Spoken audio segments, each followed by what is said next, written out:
j'ai eu l'auguste honneur de parler à l'ambassadeur de Jordanie en Belgique.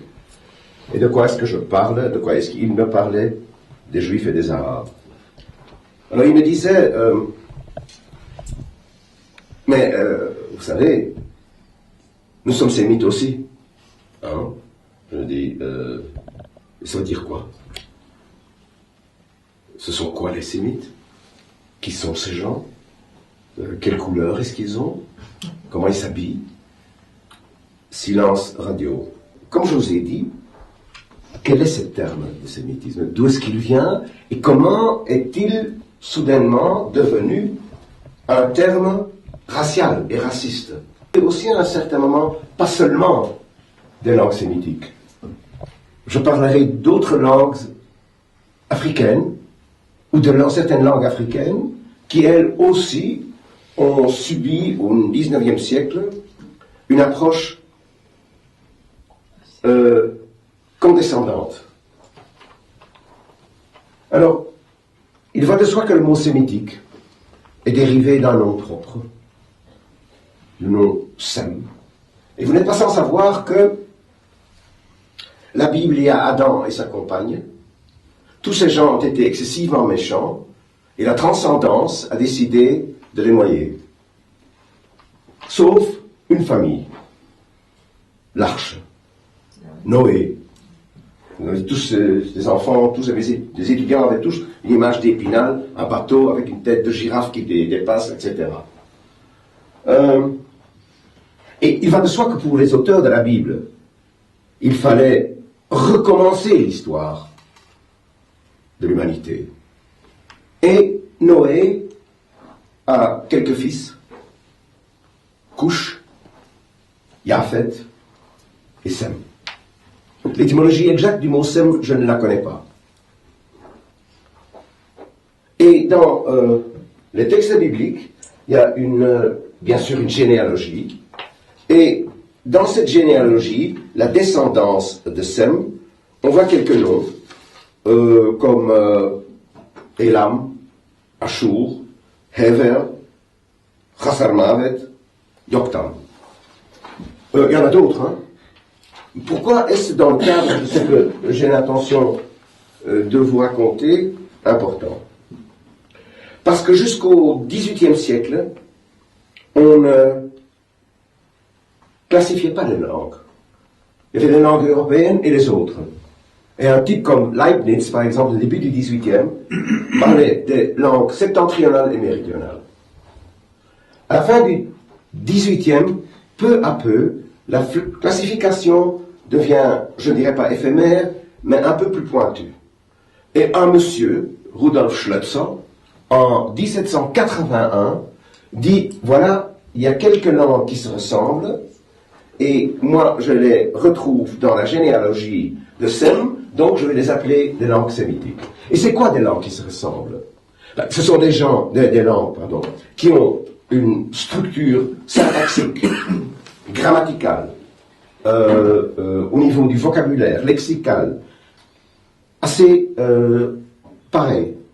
Leur façon de conjuguer un verbe, de décliner un substantif, suit le même système. Et le Schlözer en question, il pense à 3 langues, parce qu'il n'en connaissait pas d'autres. Il n'avait pas lu les grammairiens juifs du 10e, 11e et 12e siècle. Mais lui, il dit, voilà, il y a l'araméen, qui ressemble à l'hébreu, et il y a le Ge'ez. Le Ge'ez, c'est la langue classique d'Éthiopie. Et en effet, il y a des mots, et je dis le système de conjugaison qui est pareil. Ce qu'il a oublié, le brave Schlözer, tout d'abord, pourquoi est-ce qu'il remonte à la Bible? Parce qu'il était pasteur. Donc la Bible a toujours raison. Il devait, dans cette généalogie, encore se protéger par un verset biblique. Mais je vous parlais des grammairiens juifs du 11e, 12e siècle. Eux, les juifs, ont très vite remarqué que entre 3 langues qui plus tard vont s'appeler sémitiques, il y avait en effet des liens. Merci. Par exemple, je ne vais pas faire étalage, mais il y a Ibn Baroun, 11e siècle, Kitab al-Muzawana, le livre des comparaisons. Il y a quelqu'un qui parle arabe? Non? Bayna al-Lura Ibraniya, Ibraniya c'est l'hébreu en arabe, ou Bayna al-Lura Arabiya. Et lui, il dit, écoutez, il y a en hébreu, parce que vous savez que le vocabulaire biblique est très restreint, biblique. Si vous ne comprenez pas certains mots, ce qu'on appelle en grec hapax legomenon, qui apparaissent une fois dans la Bible, et dont le champ sémantique est très difficile à circonscrire, regardez en araméen, regardez en arabe. Ça va vous aider à comprendre un tout petit peu de quoi il s'agit. Le brave Schleutzer, c'est toujours un peu condescendant de dire le brave Schleutzer, une espèce de suculaire, non. Il n'en savait rien. Donc il dit, voilà un groupe. Si on regarde la généalogie de Sem, il y a d'autres patronymes, des éponymes, comme on dit, qui n'ont absolument rien à voir avec les langues qu'on appellera à partir de lui les langues sémitiques. En ce qui concerne l'arabe, il n'y a rien concernant l'arabe, mais il y a Hasser Mavet, qui lui, il expliquait comme la langue de Hadramaut, dans le sud de la péninsule arabique. Aram est dedans, Heber, l'éponyme de la langue hébraïque. Dans le courant du 19e siècle, on a découvert, épigraphistes à l'appui, archéologues à l'appui, toute une série de langues connexes aux trois langues de base. Par exemple, l'assyro-babylonien, les cunéiformes. Je ne sais pas si vous avez déjà vous avez une image en tête, les cunéiformes. Par exemple, c'est une langue que j'ai adorée puisqu'elle faisait partie de mon doctorat, l'ougaritique. Très intéressante cette langue, enfin, pour des types comme moi, naturellement. Pourquoi? Petite anecdote. L'ougaritique est une langue écrite en cunéiforme, mais, grande innovation, cunéiforme alphabétique. On l'a découverte en 1928-29, les Italiens, Franzaroli s'appelle le monsieur, et très vite on a pu les déchiffrer. Parce que le cunéiforme assyro-babylonien est plus complexe. Parce qu'à cette époque-là, je parle du 3e millénaire, du 2e millénaire, même le 1er millénaire, il y avait deux systèmes d'écriture. D'une part, les hiéroglyphes égyptiens, et d'autre part, le système cunéiforme babylonien. Alors, pourquoi est-ce que Ougarit est un peu intéressant? Enfin, pour moi, plus qu'un peu. C'est parce que tout simplement, on a retrouvé, en 28-29, et c'est, excusez-moi, l'orgasme de l'épigraphiste, 10 000, 15 000 tablettes en argile qu'on a pu déchiffrer. Et la littérature diverse, c'est-à-dire des épopées, des lettres d'amour, des lettres commerciales, de tout. Et dans une des psaumes, et que voit-on? Je vais pas blasphémer, hein, mais on voit que certains psaumes bibliques étaient probablement des numéro 1 au hit parade au Moyen-Orient. Parce que c'est presque exactement le même texte à Ougarit que celui qu'on retrouve dans la Bible, sauf le nom du Dieu a changé. Donc, autre chose, l'ougaritique, mais je vais me perdre et on sera là encore demain matin. Dans une des épopées, le dieu principal à Ougarit était le dieu Baal. Dans une des épopées, on raconte qu'il y a un banquet divin, céleste. Et on énumère les plats qu'on met sur la table. C'était certainement des plats que lors de grandes fêtes religieuses, l'être humain préparait aussi. Et quel est le plat qui m'a le plus et qui frappé, pas question frappé, mais intéressé, on met sur la table un agneau cuit dans le lait de sa mère. Donc, vous savez très très bien que dans la Bible hébraïque, sans donner aucune raison, à 3 reprises, on dit, vous ne, etc. Et grâce à Ouérit, on sait maintenant pourquoi ça se trouve dans la Bible sans aucune explication. Pour les autres animaux, il y a les purs, les impurs, et les écailles, et les nageoires, enfin bref. Pourquoi? Tout simplement parce que c'est une réaction du culte du Dieu d'Israël contre le culte polythéiste de Baal. En préparant un plat pareil, on imite en somme les Baalistes. Ferme la parenthèse. Qu'est-ce qu'on a encore découvert au XIXe siècle?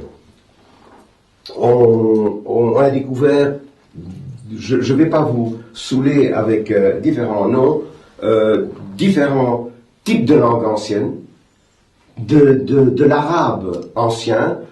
Ancien, ça veut dire un siècle, un millénaire avant le Coran. Les noms ne sont pas intéressants, si vous voulez les entendre. L'Érianide, le Talmudien, le troisième, j'ai oublié, le Safaïte. Ouais.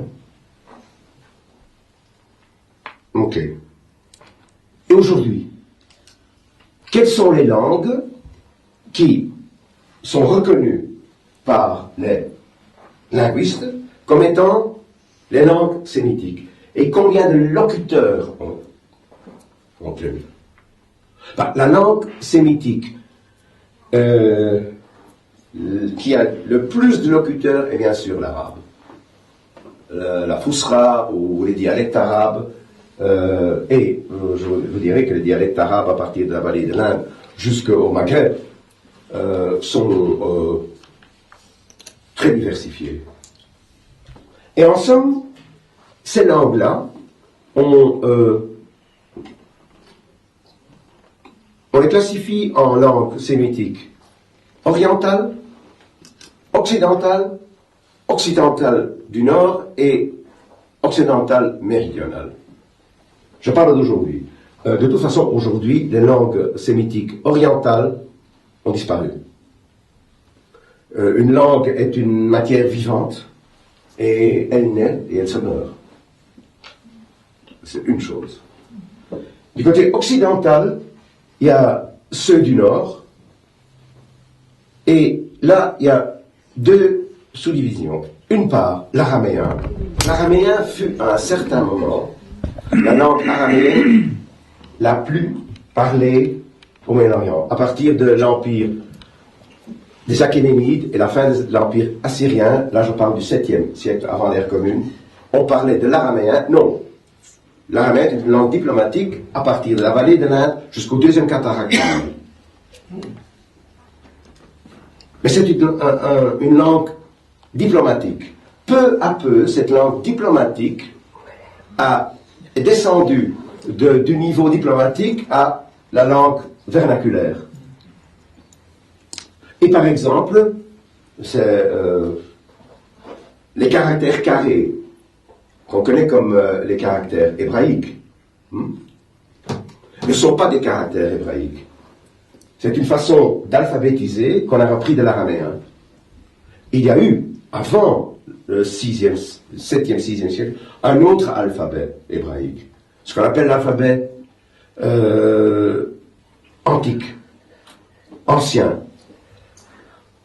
Et à partir du 4e siècle, il a été remplacé par l'alphabet araméen, sauf que l'ancien alphabet était connu par les rabbins et les dirigeants politiques de l'entité juive au Moyen-Orient, puisque même à l'époque de Bar Korba, et là on parle de 134-135 de l'ère commune, il frappe des monnaies et la monnaie, les inscriptions sont en caractère ancien.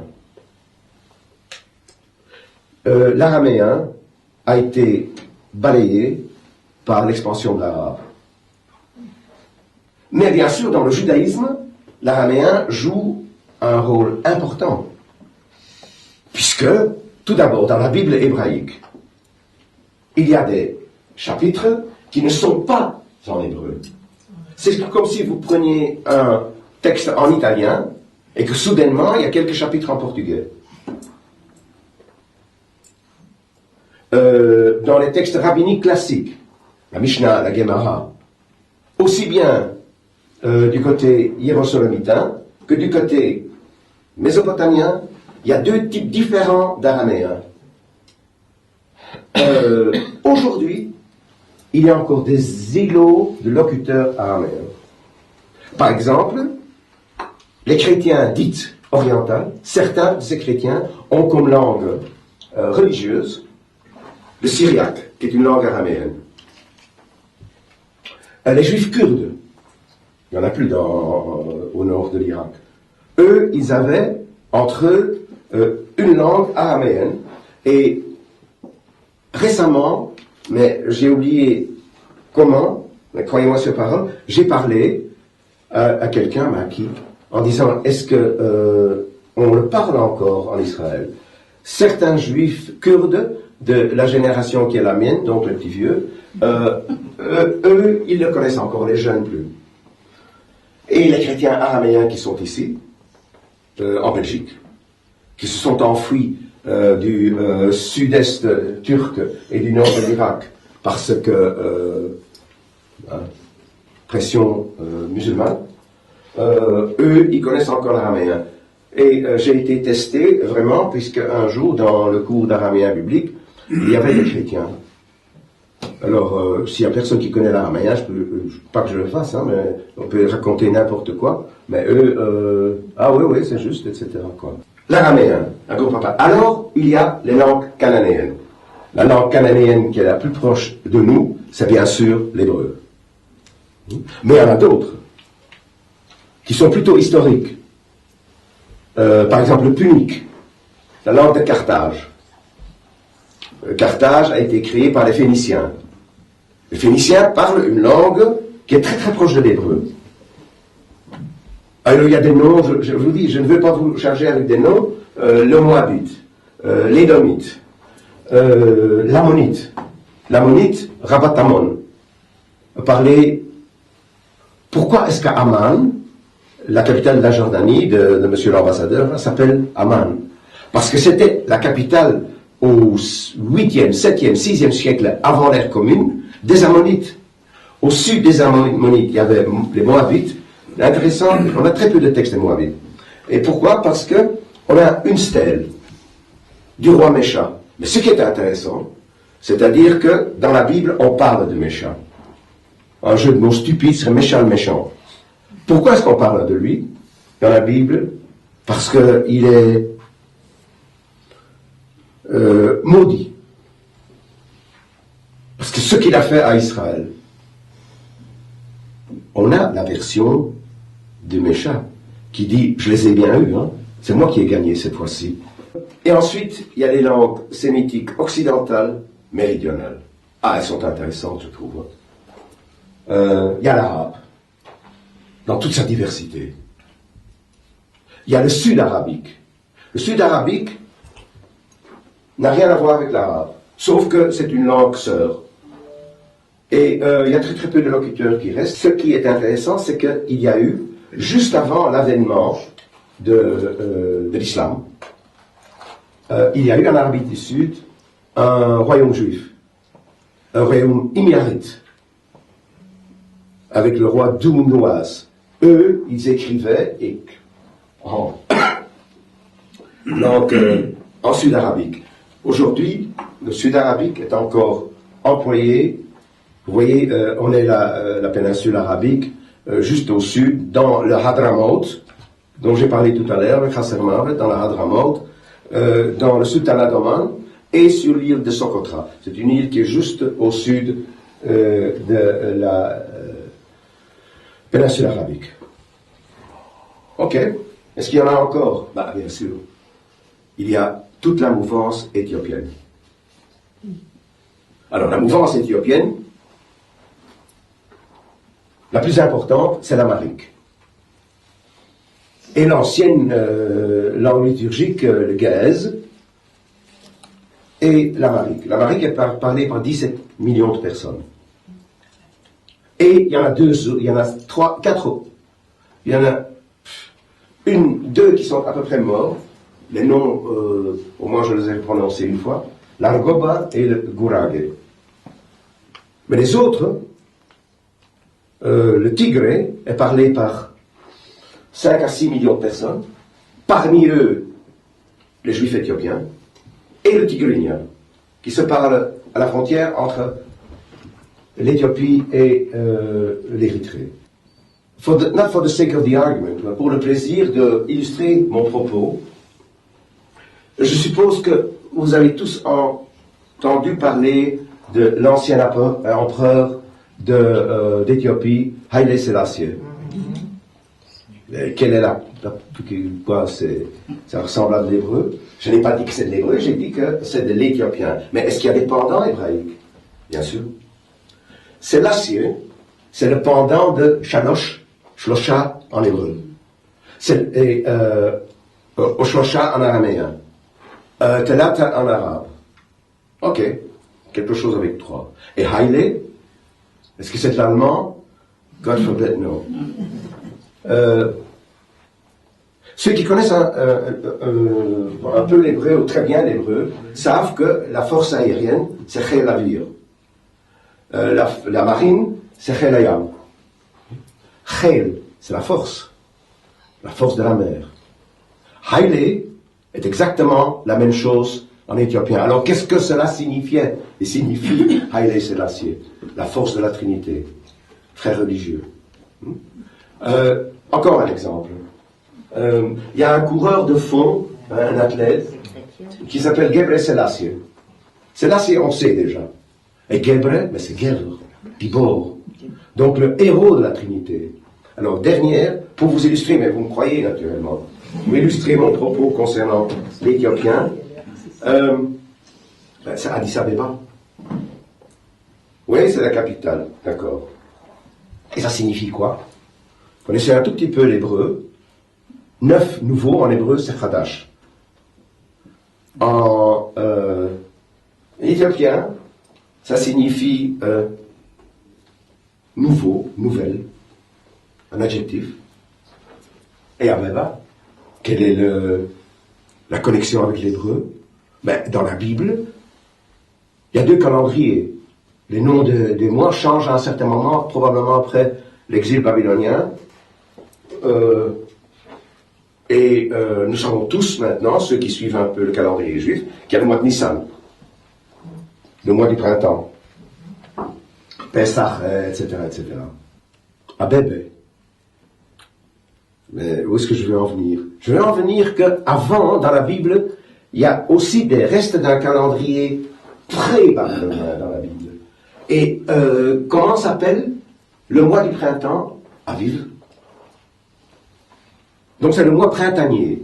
En araméen, vous allez voir comment ça marche, comprendre. Abébé signifie la fleur. Donc, Hadis Habeba signifie la nouvelle fleur. Printemps et nouvelle fleur, vous comprenez, hein? Quoi? Tel Aviv. Oui, bien sûr. Mais en somme, nouvelle fleur est une expression éthiopienne, amharique, qui signifie tout simplement la ville du printemps, le printemps. Mais vous voyez, des noms que vous connaissez, on voit que ce sont des langues connexes. Donc, récapitulons, langue sémitique, ça c'est la situation aujourd'hui. Entre-temps, au XXe siècle, on a encore découvert d'autres langues, je vous ai dit logarithmiques. Pourquoi est-ce que je vous parle avec une certaine emphase logarithmique? Parce que j'en ai fait un tout petit peu maniche. C'est quoi maniche? Mon doctorat parle ganz Michigan, halb Michigan et ganz Michigan. Bon, mon doctorat traite de l'influence des métaphores logarithmiques dans la littérature araméenne. Le lien entre les deux. À un certain moment, il y avait 4 pelés et les autres, là, ceux qui sont rasés, qui faisaient cela. Et personne n'osait nous dire, mais non, ce que vous racontez, c'est balderdash, c'est du non-sens. Entre-temps, on racontait ce qu'on voulait, hein, mais on était invités à, voilà, vous l'avez entendu, à différentes colloques internationaux, parce qu'on semblait connaître, on faisait semblant de connaître cette matière. Donc, mon point faible pour vulgarité. Donc, assyro-babylonien, cunéiforme, langue très ancienne. Le plus ancien texte en assyro-babylonien remonte au 3e millénaire, avant l'ère commune. Les occidentaux, ceux du nord et les méridionaux, ceux du nord cananéens et araméens, l'hébreu est donc une langue cananéenne, ceux du sud, arabe, sud-arabique et éthiopien. Voilà. Et ça fait beaucoup de monde finalement. Ça fait beaucoup de monde. Jusqu'à présent.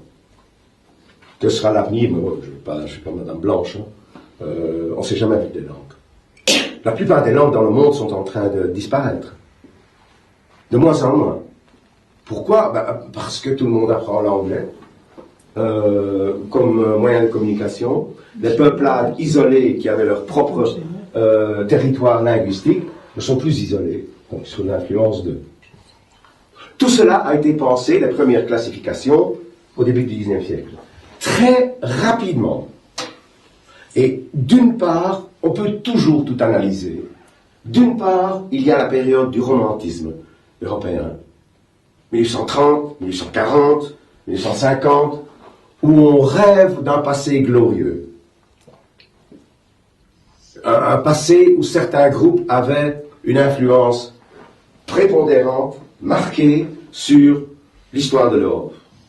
Ajoutez à cela un soupçon de darwinisme, the struggle of the fittest, le combat des plus aptes. On va instaurer une classification et vous avez, j'en suis sûr, entendu parler des frères Grimm. Des petites historiettes. Je suis un peu parano aussi, hein, je vous dis. Ils ont dans leur Märchen pas mal de 5 histoires où il y a des juifs. Et c'est pas agréable à lire. Pas agréable à lire. Mais ils se sont aussi amusés à faire de la linguistique. Et Jacob Grimm écrit à un certain moment, je cite des mémoires, il faut quand même faire attention quand on classifie les langues, elles ne sont pas toutes égales. Il y a des langues qui sont des langues de culture, des langues qui sont capables d'exprimer un niveau supra-concret, c'est-à-dire les pensées. Ils sont un moyen d'intellectualiser, de créer des concepts qui ne sont plus terre à terre. Nous, dans nos langues, dans notre groupe linguistique, je parle des langues indo-européennes, dont les plus anciennes sont les langues de l'Inde. Certaines langues indiennes sont très anciennes.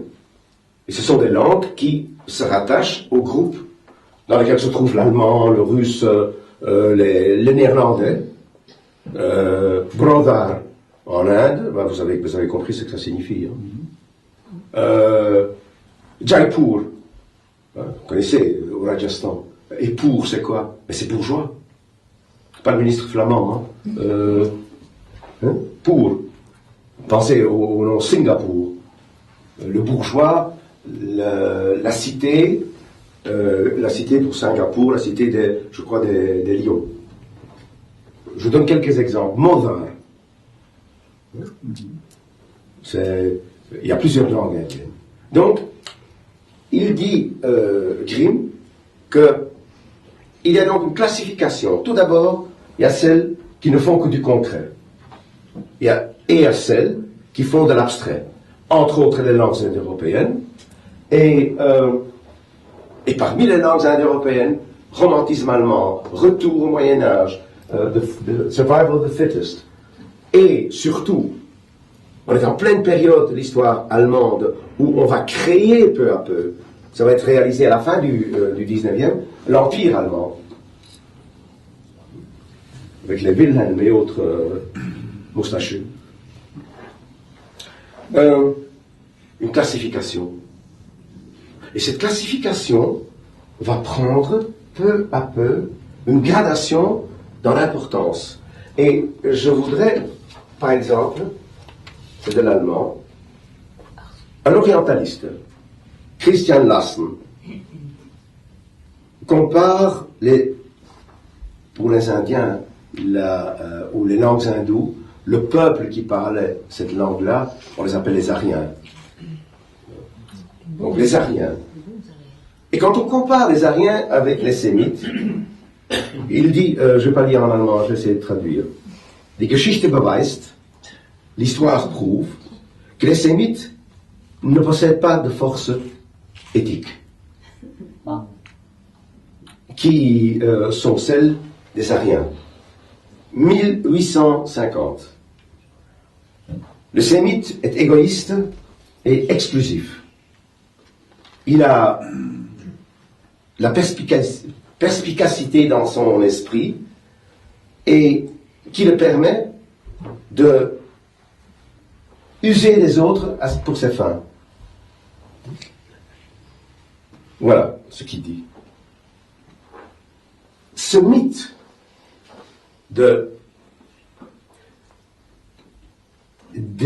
les locuteurs des langues sémites qui sont moindres que et n'ont pas l'élévation des langues indo-européennes ira plus loin.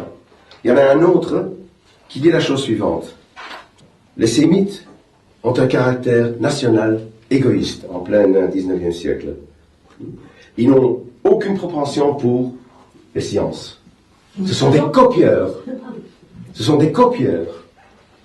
Ils peuvent reproduire, mais ils manquent d'inventivité. Et là, je parle des langues africaines. Dans la classification, ils sont en dessous même des langues négroïdes. Et ils emploient comme exemple les langues dites à clic. C'est quoi les langues à clic? C'est une clique de langue? Non, non. Les langues à clic, ce sont des langues qui sont parlées ce sont des langues, comme on les appelle, non pulmonales, qui sont produites non pas par ici, mais par les lèvres et la bouche. Ce sont par exemple les langues Mandela. Par exemple, il y a trois catégories. Il y a tout d'abord, mais c'est une consonne, hein. Il y a ensuite, et il y a, on fait des drôles de grimaces. Les Bushmen. Ah oui, les Bushmen. Oh ça, en effet. Qui a dit les Bushmen? Ouais. Merci. Et nous voyons avancer un tout petit peu et rétrécir cette approche des Sémites, surtout en Allemagne. Sauf qu'il y en a un qui m'énerve énormément, c'est Ernest Renan, grand nom du 19e siècle, grand nom, qui lui disait en effet la même chose, mais ils n'auront jamais l'inventivité, ils seront toujours des soldats mais pas des officiers. À tel point que Renan, jusqu'à la fin de sa vie, n'a pas voulu accepter que les Babyloniens, qui ont créé des empires énormes, étaient des locuteurs des langues sémites. C'était pas possible. Quand on parle des langues sémitiques, on a quelque chose qui manque dans la tête. Donc la langue influe sur le profil psychologique, le profil économique, le profil social de quelqu'un. Mais il y a un problème. Et ce problème... C'est les Juifs allemands. Mais excuse-moi Julien, à ce moment-là, au 19e siècle, quand il écrit ça sur les Sémites, il parle que des Juifs. Non, il parle en général. Attends, on pense... non, il pense aux autres aussi. Sauf qu'à la fin, il y a un des maîtres à penser de celui-là dont le nom m'écorchera toujours le gosier, Adolf, vous savez bien, et qui s'appelle Karl Eugen Dühring, qui est un peu mal à l'aise, entre autres par la question judicieuse que tu poses. Il dit, il faut faire attention. Moi, je voudrais pas employer les sémites, je voudrais employer les hébraïques. Et il dit, die Juden sind ein bestimmtes Volksstämmchen aus der sémitischen Rasse. Les Juifs sont un petit peuple de rien du tout, de la race sémitique. Mais pas cette race même. Parce que parmi les Sémites, il y a eu par exemple les Puniques, qui ont créé Carthage. Une fois, notre ami Hannibal et ses éléphants étaient un Carthaginois. Tiens, Carthage et des Puniques, est-ce que ça, on peut trouver quelque part un lien au niveau du vocabulaire hébreu? Kiryat Shmone, ça veut dire quelque chose, bien sûr, dans le nord d'Israël. Kart, en punique, est le même mot que Kiryat. Donc, en somme, les puniques, des punii, comme disaient les Romains, Carthago de lenda est, Caton qui disait à la fin de chaque... ils étaient à un certain moment en danger pour l'expansion romaine de Rome.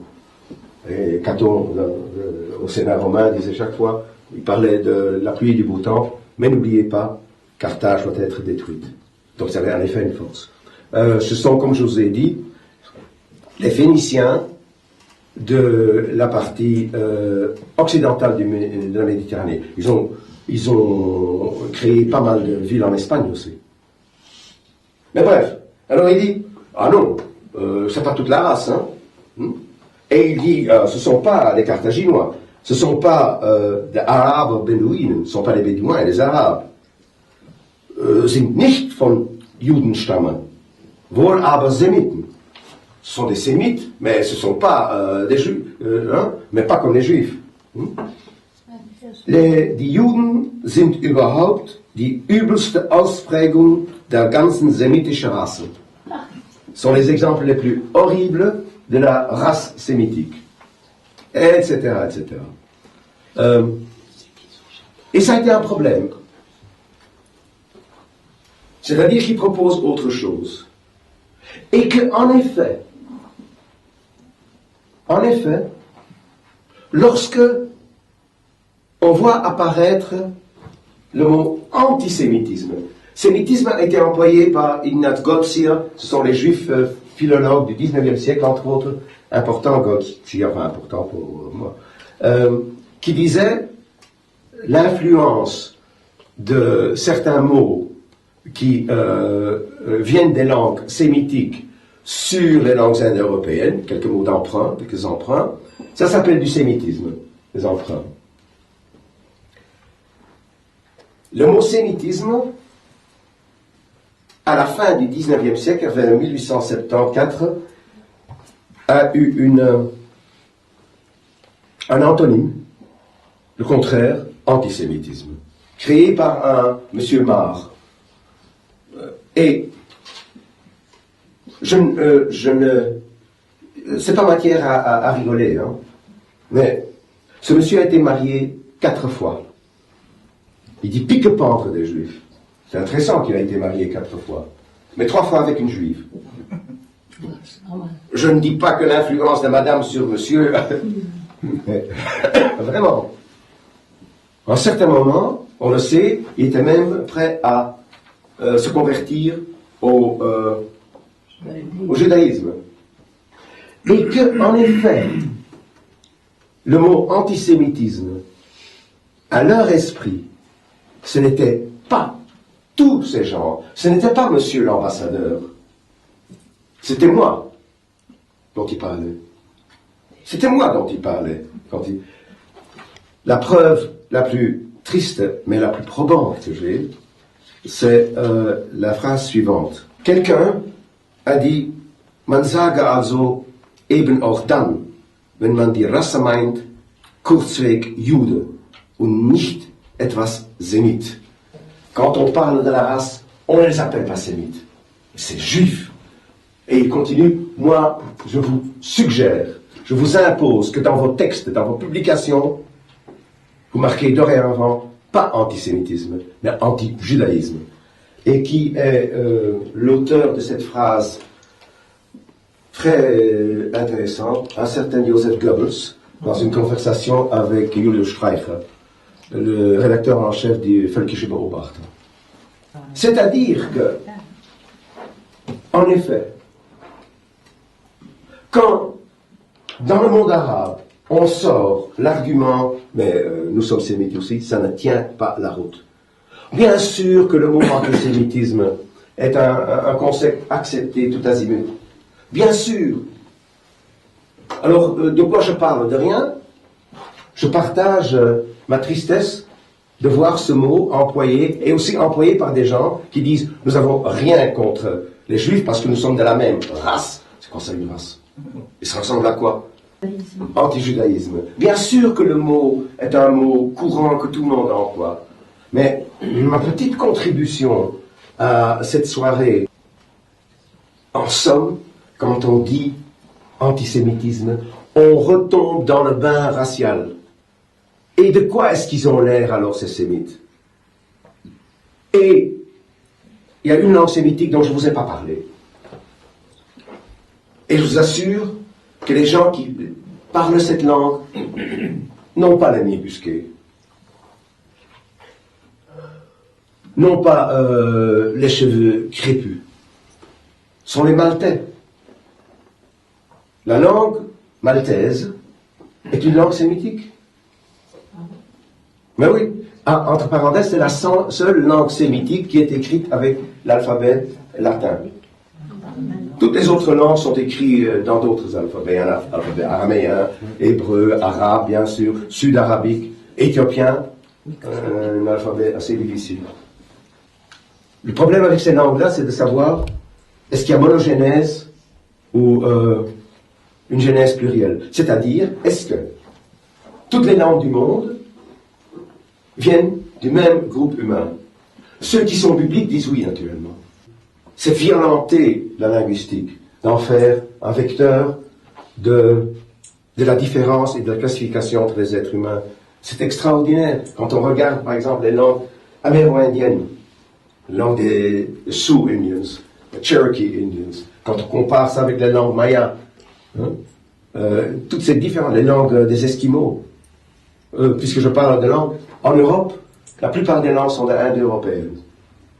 Il y a quelques exceptions, c'est-à-dire des langues finno-ougriennes, le hongrois, donc Mojo, le finlandais et l'estonien, et une qu'on oublie, mais qui est complètement le basque, qui se trouve là à la périphérie, et on pense que le basque, ça n'a rien à voir avec la racine, a été parlé par un groupe humain qui habitait en Europe avant l'expansion des peuples qui parlent les langues que nous connaissons maintenant en Europe, le néerlandais, le français, le lituanien.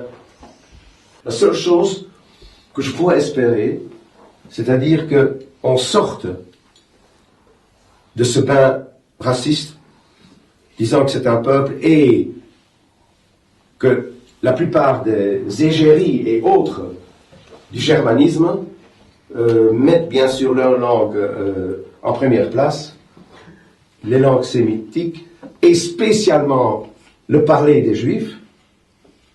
Et vous savez où c'est raciste aussi? En disant que, en somme, c'est juif.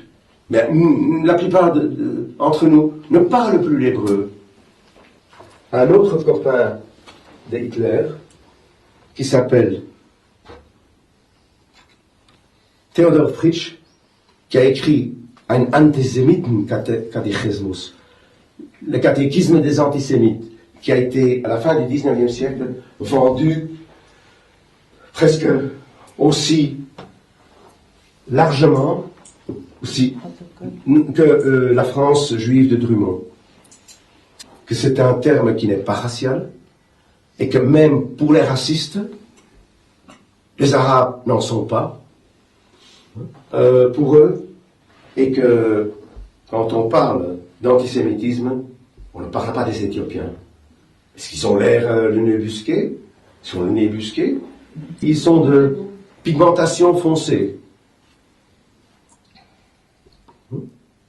Non? On ne parle que des Juifs. C'est un terme très restreint. L'antisémite peut avoir de la sympathie pour les Arabes, mais jamais pour les Juifs.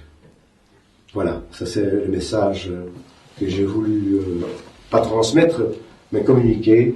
Et je suis très content, vous savez pourquoi? Je n'ai vu personne qui s'est endormi. Oh.